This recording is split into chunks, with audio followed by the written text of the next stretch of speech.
Hi everyone, thank you for joining me today. We are going to discuss conflicts and compassion. This presentation has three parts. The first one will look into causes of conflicts. The second part is on compassion and compassionate conversation. Then we will end with techniques on how to manage stress and anxiety. So the first book I want to recommend is called We've Had This Fight Before by Dr. Claudia Grafs-Grounds. She has been a marriage and family therapist for over 25 years. Based on her experiences, she found that couples fight based on biological, cultural, and spiritual differences. We will talk about each of these, but know that they are intertwined because our spirituality stems from our culture background as well as everything that makes up who we are. Even though this book is focused on couples, we can take the same concepts and apply it to our work relationships. The first fight is based on differences in our biology. We are all different and we tend to be attracted to others who are different than us because we see their strength to help compensate for our weaknesses, or they help push us out of our comfort zone. And because we are different, when there are situations we need to solve a problem or we need to be on the same page, there tends to be conflict. If someone is a morning person, it's not likely that they will change, even though they can adapt. If there's a shift change or they need to work night, it's possible, but they are at their best in the morning. And same thing with a night person. Or an introvert might find it very stressful to go to social events, while an extrovert recharges at these events. Someone who is hungry by 11 a.m. might be very cranky, and another person can go all day without eating. Our biology shapes who we are and how we interact with other people. We can counter biological differences by being aware of ourselves. Self-awareness is a major aspect of self-care, and to have a balanced life, we have to understand what makes us us, what makes us normal, and what makes us happy. Since we spend so much time together at work, it's best to ask questions, understand each other, understand ourselves, know our differences, so that we know what works and what doesn't work, and work around that to decrease conflicts. These are good signs to see if you're under stress. If we can regulate ourselves and have good eating, sleeping, exercising habits, we can perform at peak performance. And when we are happy, we're less likely to get into fights with other people. Once we acknowledge our differences, we can use them to our advantage. If someone is a morning person, they can take the morning shifts and they will be very happy and productive during those hours.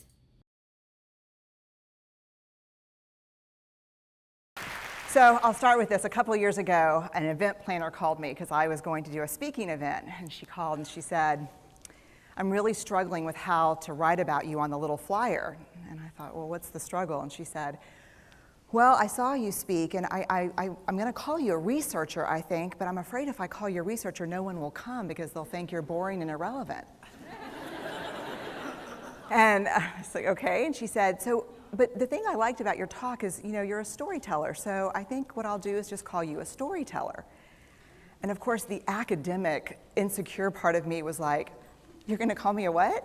And she said, I'm going to call you a storyteller. And I was like, oh, why not Magic Pixie? I was like, let me think about this for a second. And so I tried to call deep on my courage, and I thought, I am a storyteller. I'm a qualitative researcher. I collect stories. That's what I do.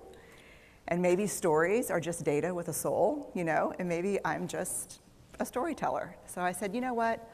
Why don't you just say I'm a researcher storyteller? And she went, there's no such thing. So I'm a researcher storyteller. And I'm going to talk to you today. We're talking about expanding perception. And so I want to talk to you and tell some stories about a piece of my research that fundamentally expanded my perception and really actually changed the way that I live and love and work and parent. And this is where my story starts. When I was a young researcher, doctoral student, my first year I had a research professor who said to us, here's the thing, if you cannot measure it, it does not exist. And I thought he was just sweet talking me. I was like, really? And he's like, absolutely.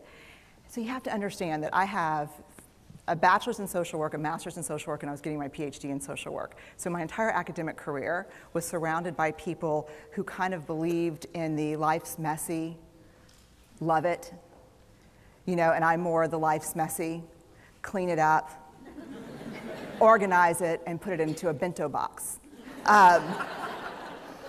And so to think that I had found my way, to found a career that takes me, really one of the big sayings in social work is lean into the discomfort of the work. And I'm like, knock discomfort upside the head and move it over and get all A's. That was my mantra. So I was very excited about this. And so I thought, you know what? This is the career for me because I am interested in some messy topics, but I want to be able to make them not messy. I want to understand them. I want to hack into these things that I know are important and lay the code out for everyone to see. So where I started was with connection, because by the time you're a social worker for 10 years, what you realize is that connection is why we're here. It's what gives purpose and meaning to our lives. This is what it's all about. It doesn't matter whether you talk to people who work in social justice and mental health and abuse and neglect. What we know is that connection, the ability to feel connected, is neurobiologically, that's how we're wired, it's why we're here. So I thought, you know what, I'm going to start with connection. Well, you know that situation where you get an evaluation from your boss and she tells you 37 things that you do really awesome and one thing that you can't, an opportunity for growth. And all you can think about is that opportunity for growth, right?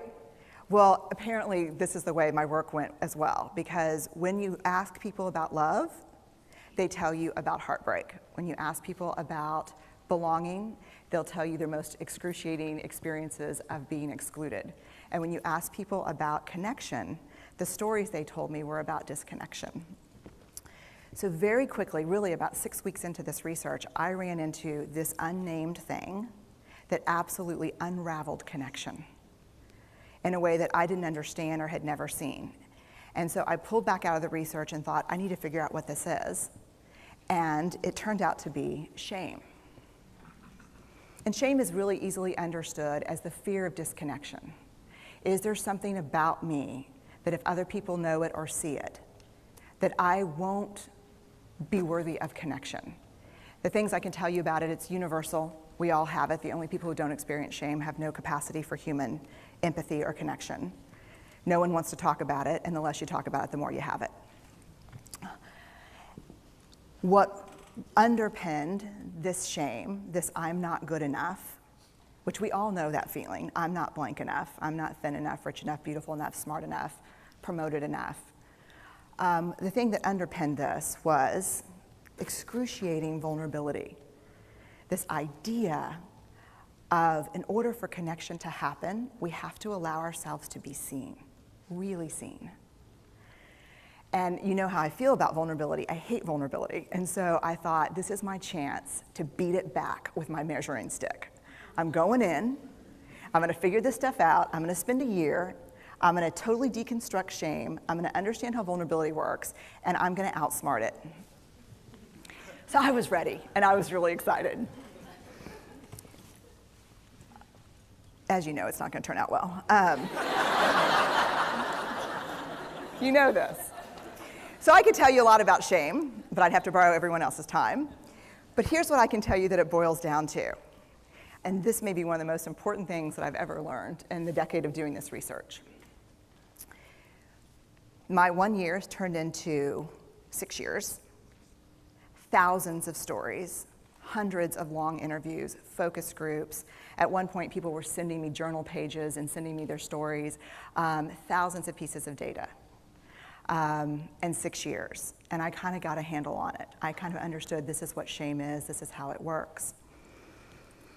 I wrote a book, I published a theory, but something was not okay. And what it was is that if I roughly took the people I interviewed and divided them into people who really have a sense of worthiness, that's what this comes down to, a sense of worthiness.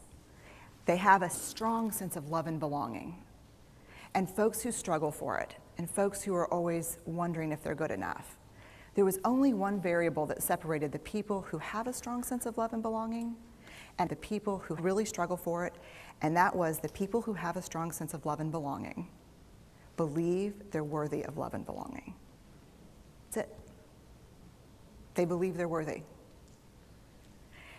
And to me, the hard part of the one thing that keeps us out of connection is our fear that we're not worthy of connection, was something that personally and professionally I felt like I needed to understand better.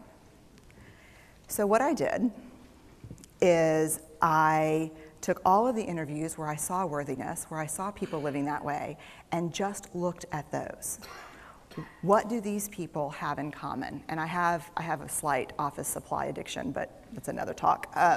So I had a manila notebook, a manila folder, and I had a Sharpie, and I was like, what am I going to call this research? And the first words that came to my mind were wholehearted.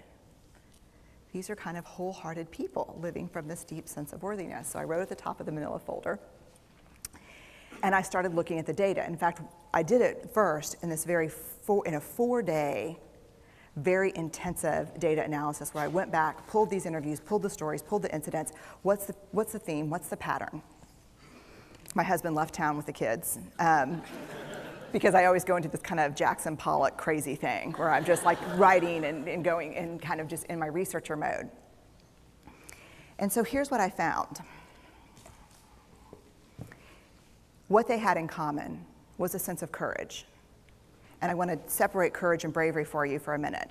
Courage, the original definition of courage, when it first came into the English language, it's from the Latin word cur, meaning heart. And the original definition was to tell the story of who you are with your whole heart. And so these folks had, very simply, the courage to be imperfect. They had the compassion to be kind to themselves first and then to others, because as it turns out, we can't practice compassion with other people if we can't treat ourselves kindly. And the last was they had connection, and this was the hard part, as a result of authenticity. They were willing to let go of who they thought they should be in order to be who they were, which is, you have to absolutely do that for connection. The other thing that they had in common was this. They fully embraced vulnerability. They believed that what made them vulnerable made them beautiful. They didn't talk about vulnerability being comfortable, nor did they really talk about it being excruciating, as I had heard earlier in the shame interviewing. They just talked about it being necessary. They talked about the willingness to say, I love you first. The willingness to do something where there are no guarantees. The willingness to breathe through waiting for the doctor to call after your mammogram. The willing to invest in a relationship that may or may not work out. They thought this was fundamental. I personally thought it was betrayal. I could not believe I had pledged allegiance to research, where our job, the definition of research is to control and predict, to study phenomenon for the explicit reason to control and predict.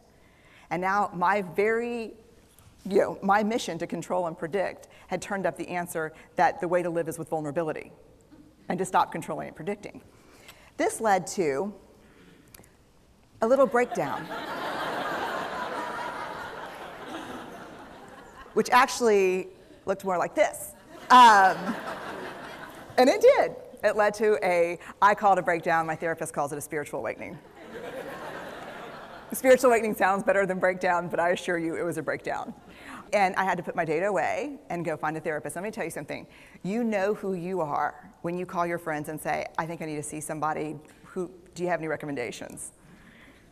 Because about 5 of my friends are like, woo, I wouldn't want to be your therapist. And I was like, what does that mean? And they're like, oh, I'm just saying, don't bring your measuring stick. Okay. So I found a therapist. My first meeting with her, Diana, I brought in my list of the way the wholehearted live. And I sat down, and she said, how are you? And I said, I'm great, I'm okay. And she said, what's going on? And I said, and this is a therapist who sees therapists, because we have to go to those because their BS meters are good. And so I said, here's the thing, I'm struggling. And she said, what's the struggle? And I said, well, I have a vulnerability issue, and I know that vulnerability is kind of the core of shame and fear and our struggle for worthiness, but it appears that it's also the birthplace of joy, of creativity, of belonging, of love, and I think I have a problem, and I need some help. And I said, but here's the thing, no family stuff, no childhood shit, I just need some strategies.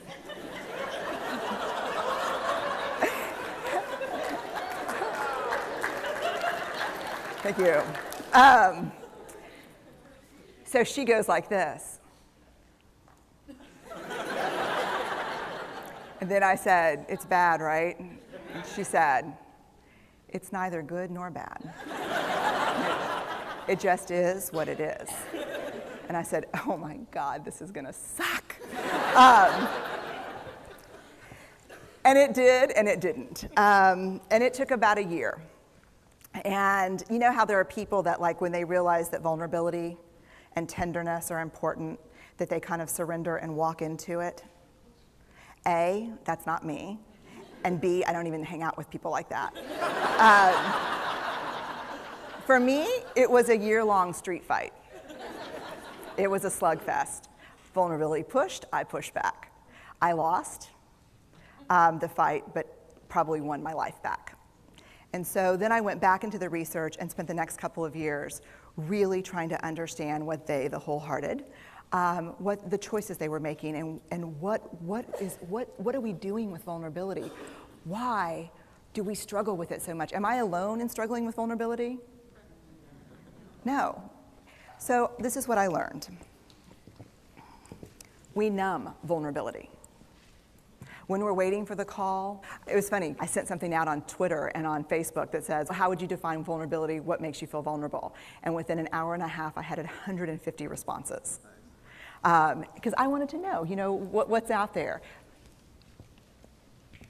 Having to ask my husband for help because I'm sick and we're newly married.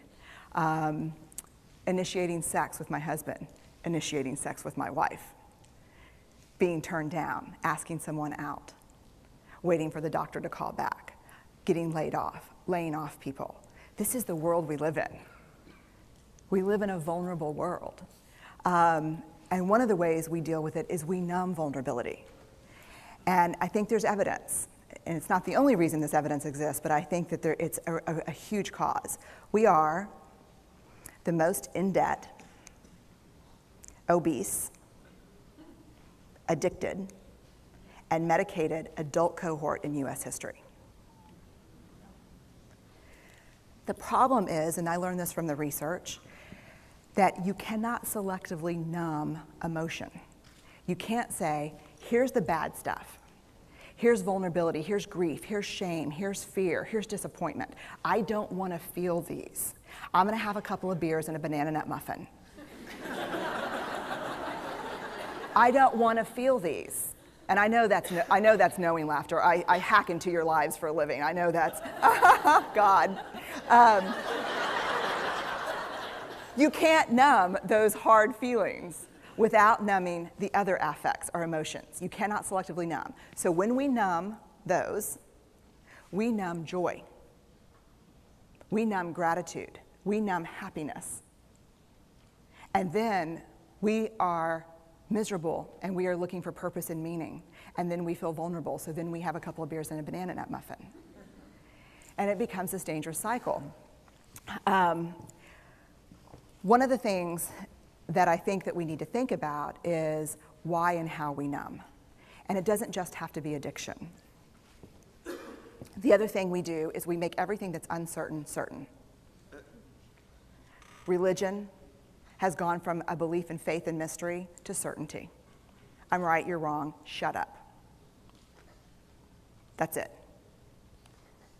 Just certain. The more afraid we are, the more vulnerable we are, the more afraid we are. This is what politics looks like today. There's no discourse anymore. There's no conversation. There's just blame. You know what blame? You know how blame is described in the research? A way to discharge pain and discomfort. We perfect. If there's anyone who wants their life to look like this, it would be me. But it doesn't work, because what we do is we take fat from our butts and put it in our cheeks. Which just, I hope in 100 years people will look back and go, wow. You know? And we perfect, most dangerously, our children. Let me tell you what we think about children. They're hardwired for struggle when they get here. When you hold those perfect little babies in your hand, our job is not to say, look at her, she's perfect. My job is just to keep her perfect, make sure she makes the tennis team by 5th grade and Yale by 7th grade. That's not our job. Our job is to look and say, you know what? You're imperfect and you're wired for struggle, but you are worthy of love and belonging. That's our job. Show me a generation of kids raised like that and we'll end the problems I think that we see today. We pretend that what we do doesn't have an effect on people. We do that in our personal lives. We do that corporate, whether it's a bailout, an oil spill, a recall. We pretend like what we're doing doesn't have a huge impact on other people. I would say to companies, this is not our first rodeo, people. We just need you to be authentic and real and say, we're sorry, we'll fix it. But there's another way, and I'll leave you with this. This is what I have found. To let ourselves be seen, deeply seen, vulnerably seen. To love with our whole hearts, even though there's no guarantee. And that's really hard, and I can tell you as a parent, that's excruciatingly difficult. To practice gratitude and joy in those moments of kind of terror when we're wondering, can I love you this much? Can I believe in this as passionately? Can I be this fierce about this? Just to be able to stop and instead of catastrophizing what might happen, to say, I'm just so grateful, because to feel this vulnerable means I'm alive. And the last, which I think is probably the most important, is to believe that we're enough. Because when we work from a place, I believe, that says, I'm enough, then we stop screaming and start listening. We're kinder and gentler to the people around us, and we're kinder and gentler to ourselves. That's all I have. Thank you. Fight 2 is about our cultural differences. Why can't you be like my family? Our cultural background includes lived experiences, beliefs, and values, and our emotions help us understand these things and give us a balance. For example, Jennifer was raised in a family where studying and being quiet receives praise from her dad, while Annie was raised by hardworking parents who believe that taking action will help you become successful. So Jennifer's approach to problem solving includes reading up on the problem, finding solutions, while Annie preferred to act to find her solution and then go for trial and error. Knowing each person's background helps us understand their approach. Both have pros and cons to their approaches, and they might be able to work together once you start appreciating the other person's history. I highly recommend you look up Bowen's family system, because this will help you become more aware of how your family was set up, how each member affects one another, and how you react to your family will tend to spill over to your workplace. Welcome to a brief overview of Bowen Family Systems Theory, as presented by the Bowen Center for the Study of the Family and by Goldberg and Goldberg's book, Family Therapy and Overview. Bowen Family Systems Theory is a theory of human behavior that views the family as an emotional unit and uses systems thinking to describe the complex interactions in this unit. It is the nature of a family that its members are intensely connected emotionally. Families so profoundly affect their members' thoughts, feelings, and actions that it often seems as if people are living under the same emotional skin. People solicit each other's attention, approval, and support, and react to each other's needs, expectations, and upsets. Connectedness and reactivity make the functioning of family members interdependent. A change in one person's functioning is predictably followed by reciprocal changes in the functioning of others. The emotional interdependence presumably evolved to promote the cohesiveness and cooperation families require to protect, shelter, and feed their members. Heightened tension, however, can intensify these processes that promote unity and teamwork, and this can lead to problems. When family members get anxious, the anxiety can escalate by spreading infectiously among them. As anxiety goes up, the emotional connectedness of the family members become more stressful than comforting. The individual who does the most accommodating literally absorbs system anxiety, and thus is the family member most vulnerable to problems such as depression, alcoholism, affairs, or physical illness. The emotional system affects most human activity and is the principal driving force in the development of clinical problems. Knowledge of how the emotional system operates in one's family, work, and social systems reveals new and more effective options for solving problems in each of these areas. The 8 core concepts of Bowen family systems theory are emotional triangles, differentiation of self, nuclear family systems, family projective process, multi-generational transmission process, emotional cutoff, sibling position, and societal emotional process. A triangle is a 3-person relationship system. It is considered the building block of larger emotional systems because the triangle is the smallest stable relationship system. A 2-person system is unstable because it tolerates little tension before involving a third person. A triangle can contain much more tension without involving another person because the tension can shift around 3 relationships. If the tension is too high for one triangle to contain, it spreads to a series of interlocking triangles.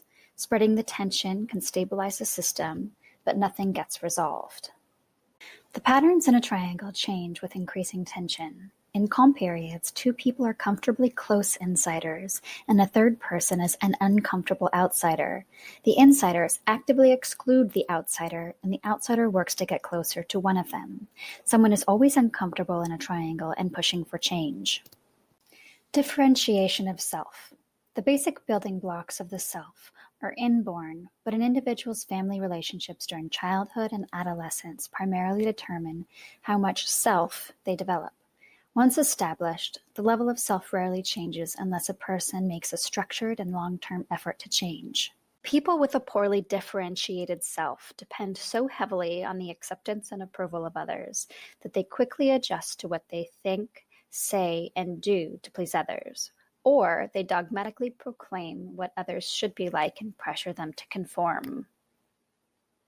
The concept of the nuclear family emotional system describes 4 basic relationship patterns that govern where problems develop in the family. People's attitudes and beliefs about relationships play a role in the patterns, but the forces primarily driving them are part of the emotional system. The 4 basic relationship patterns are marital conflict, dysfunction in one spouse, impairment of one or more children, and emotional distance. The family projection process describes the primary way parents transmit their emotional problems to a child. The projection process can impair the functioning of one or more children and increase their vulnerability to clinical symptoms. Children inherit many types of problems as well as strengths through the relationships with their parents. The problems children inherit that most affect their lives are relationship sensitivities, such as heightened need for attention and approval, difficulty dealing with expectations, the tendency to blame oneself or others, and feeling responsible for the happiness of others or that others are responsible for their own happiness. The concept of the multi-generational transmission process describes how small differences in the levels of differentiation between parents and their offspring lead over many generations to marked differences in differentiation among the members of the multi-generational family. The information creating these differences is transmitted across generations through relationships. The transmission occurs on several interconnected levels, ranging from the conscious teaching and learning of information to automatic and unconscious programming of emotional reactions and behaviors. The concept of emotional cutoff describes people managing their unresolved emotional issues with parents, siblings, and other family members by reducing or totally cutting off emotional contact with them. Emotional contact can be reduced by people moving away from their families and rarely going home, or it can be reduced by people staying in physical contact with their families but avoiding sensitive issues. Relationships may look better if people cut off to manage them, but the problems are dormant and unresolved. People who grow up in the same sibling position predictably have important common characteristics. The characteristics of one position are not better than those of another, but rather are complementary. Each concept in Bowen theory applies to non-family groups such as work and social organizations. The concept of societal emotional process describes how the emotional system governs behavior on a societal level, promoting both progressive and regressive periods in society.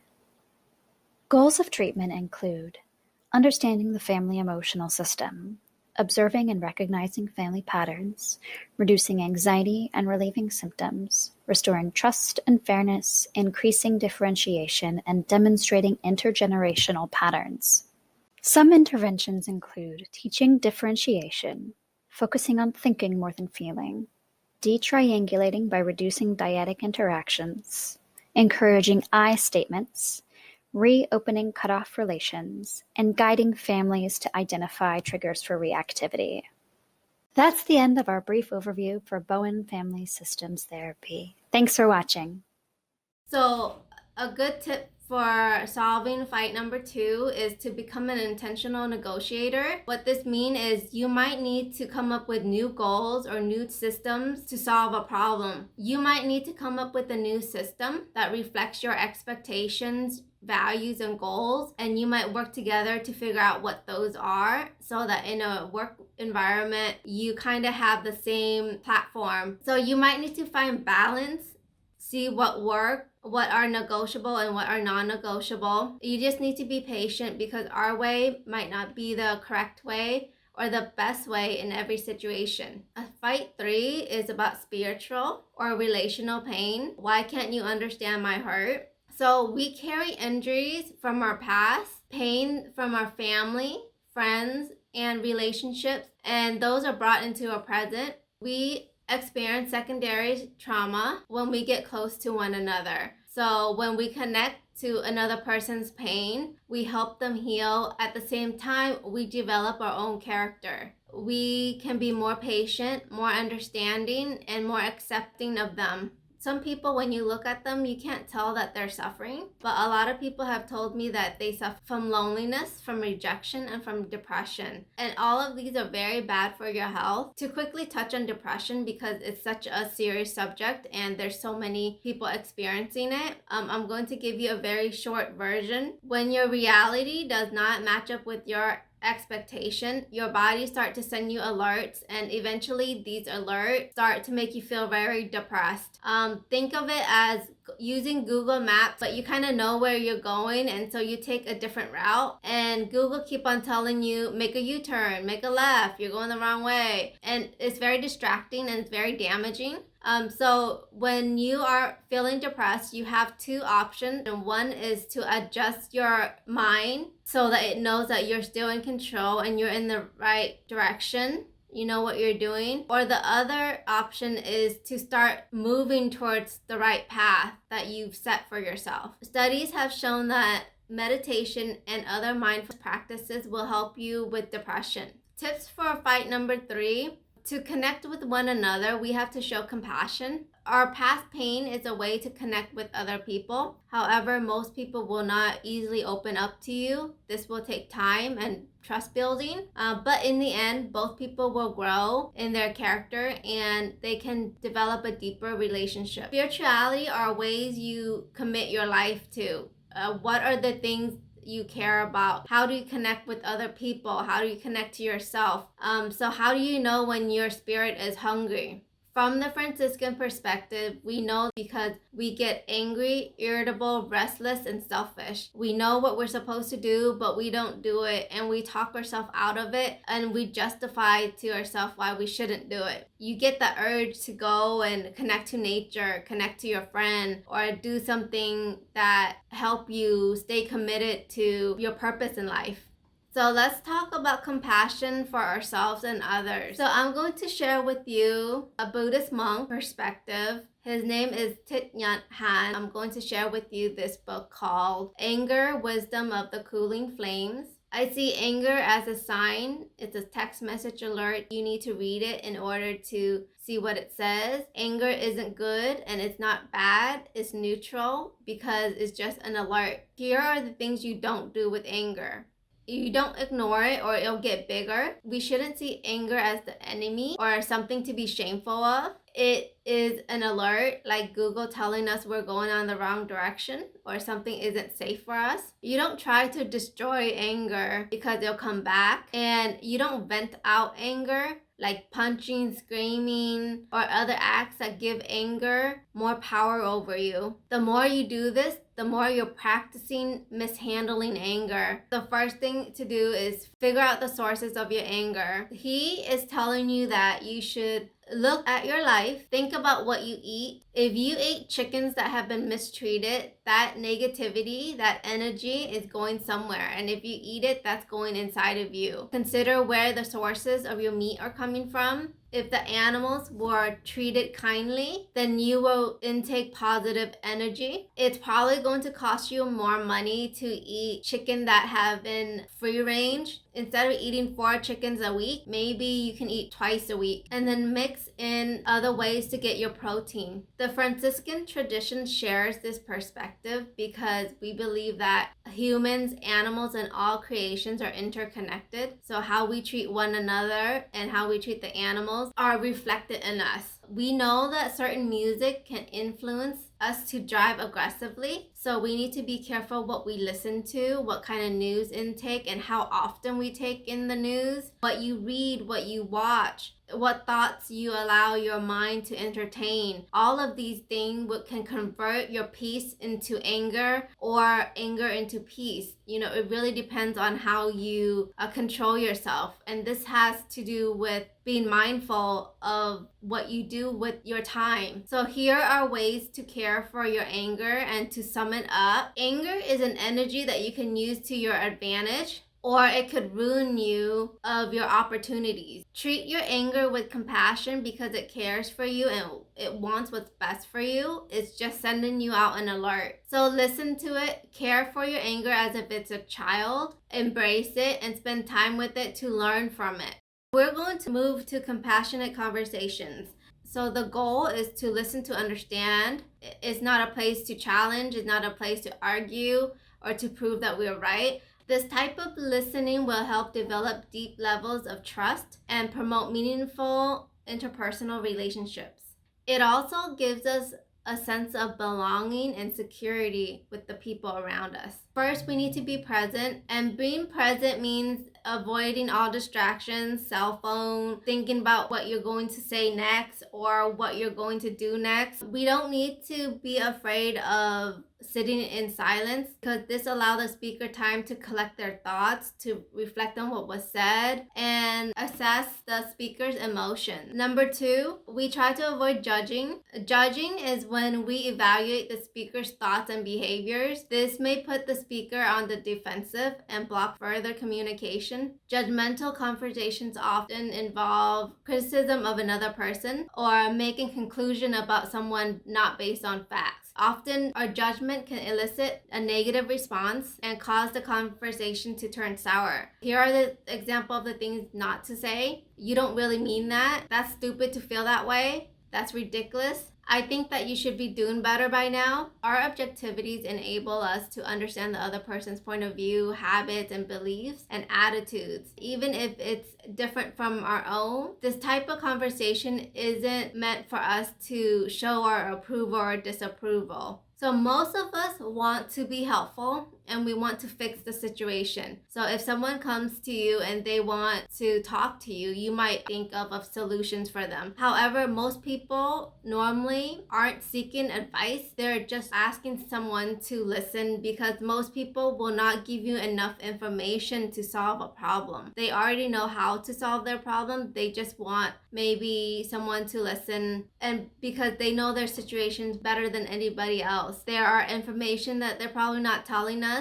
When we try to fix the situation, we are letting the speaker know that we're smarter than them, and we are assuming that our solutions are universal. Sometimes we are just meant to listen to them and affirm the emotions that they are experiencing. Sometimes we offer advice as a way to help them fix their situation. A more compassionate way is to try the ask, offer, ask. We ask them what would work for them. We ask them what we can do. We ask them permission to share, and we offer options that will help them be successful.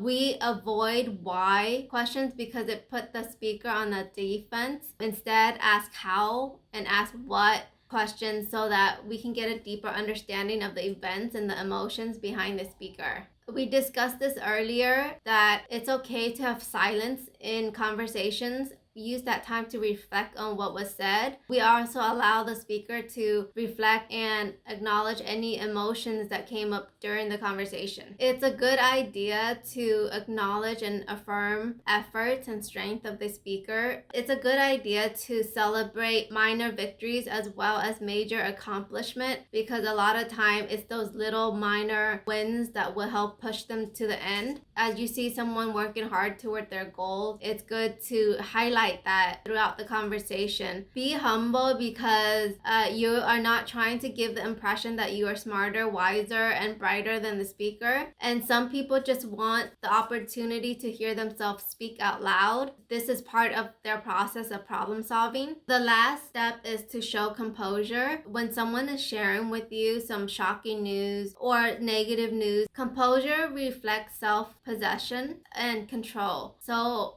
receiving news is part of life, and learning to be receptive allows others to have an open and honest conversation with us. A few ways to do this is allow some quiet time after the speaker finished speaking so that you can collect all the pieces of information and reflect on what was said instead of reacting right away. Process the information, identify the problem, and come up with solutions if necessary. Take deep breaths and try to slow down your heart rate so that you can make good decisions and react correctly. So I'm going to share with you 2 practices that you can try when you are feeling stressed out. The first technique is for those with severe anxiety or stress. If you've ever felt dizzy, the room spinning out of control, you feel your heart is racing and you just want to sit down, your stomach hurts. During times like that, the best way is to refocus your attention, and you don't need to memorize the steps. The point is to refocus and incorporate that with your senses. So in your environment, identify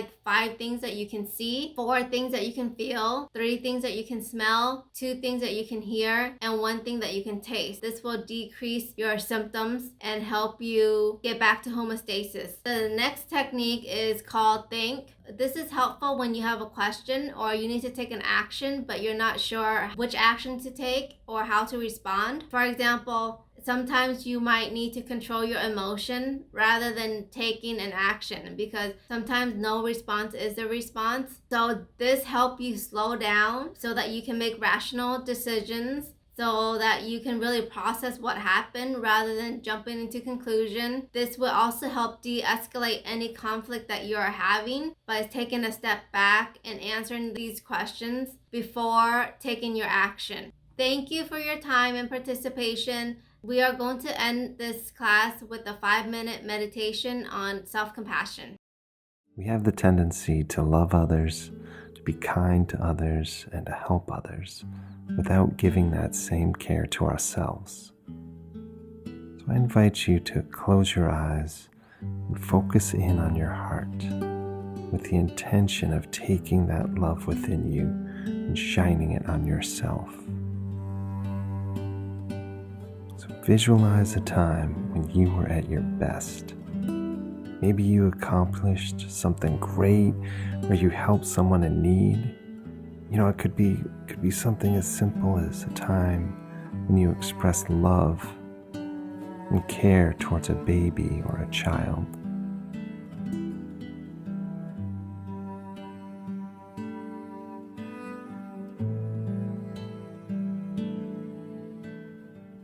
Use all your senses to experience this memory.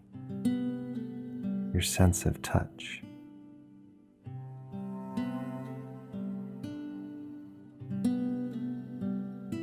your sense of smell,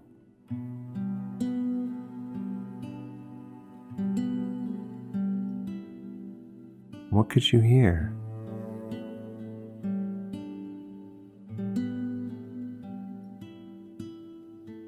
What could you see?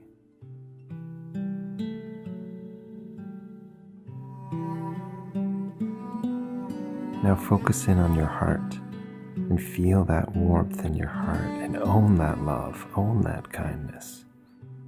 Feel it spreading from your heart to the tips of your fingers, all the way down to your toes and up to the top of your head, filling your body with this radiant self-love and compassion.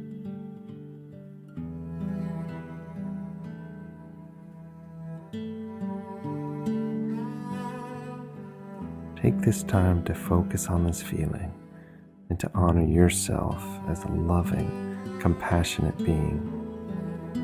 Let the music guide you.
And as the music slowly starts to fade, just appreciate yourself for taking the time to experience this self-love and this self-care. And I hope that you can carry this with you throughout your day. May peace be with you.